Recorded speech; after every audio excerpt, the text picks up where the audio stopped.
સુરત ગોડાદરામાં આદર્શ પબ્લિક શાળામાં ભણતી વિદ્યાર્થીનીએ ફી મામલે આપઘાત કરવાને લઈને ડીઈઓ કચેરીમાં એનએસયુઆઈ અને યુથ કોંગ્રેસે વિરોધ પ્રદર્શન કરી કલેક્ટરને રજૂઆત કરી હતી। ગોડાદરા વિસ્તારમાં વિદ્યાર્થીનીએ આપઘાત કરી લીધા બાદ શિક્ષણ જગતમાં ખળભળાટ મચી ગયો છે।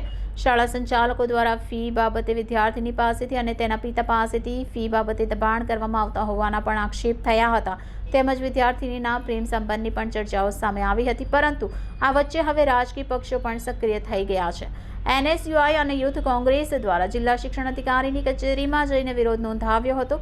કોંગ્રેસ દ્વારા ડીઈઓ કચેરીની અંદર જઈ રજૂઆત કરતાની સાથે જ કપડાં પણ ઉતારવાના શરૂ કરી દીધા હતા। હાજર પોલીસ દ્વારા કોંગ્રેસના યુવા નેતાઓને રોકવામાં આવ્યા હતા। કપડાં ઉતારવાનું શરૂ કરી દેતા થોડા સમય માટે મામલો ભીંચક્યો હતો, પરંતુ ત્યારબાદ નેતાઓ દ્વારા શાળા સંચાલકો સામે પગલાં લેવાની માંગણી કરી હતી।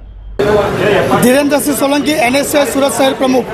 સુરતમાં આવેલી ગોડાદરા વિસ્તારમાં આદર્શ પબ્લિક સ્કૂલ દ્વારા 8મા ધોરણમાં અભ્યાસ કરતી બાળકીને અવારનવાર પરેશાન કરીને તેને હેરાન કરવામાં આવી। તેના કારણે બાળકીએ જે આપઘાતનું પગલું ભર્યું છે તેના વિરોધમાં આજે એનએસયુઆઈ અને યુથ કોંગ્રેસ સાથે મળીને જિલ્લા શિક્ષણ અધિકારીને આવેદનપત્ર આપવા માટે આવ્યા છીએ કે જે પણ પ્રિન્સિપલ કે સંચાલક હોય તેને તાત્કાલિક સજા થવી જોઈએ અને તેના વિરુદ્ધમાં કાયદેસરની કાર્યવાહી થવી જોઈએ। અને સ્કૂલ માત્ર એક બંગલામાં ચાલે, ત્યાં સ્પોર્ટ ગ્રાઉન્ડ પણ નથી, ઇમરજન્સીનું એક્ઝિટ પણ નથી, તો પણ એને માન્યતા આપી કોને તેના વિરુદ્ધમાં પણ પગલાં લેવા જોઈએ।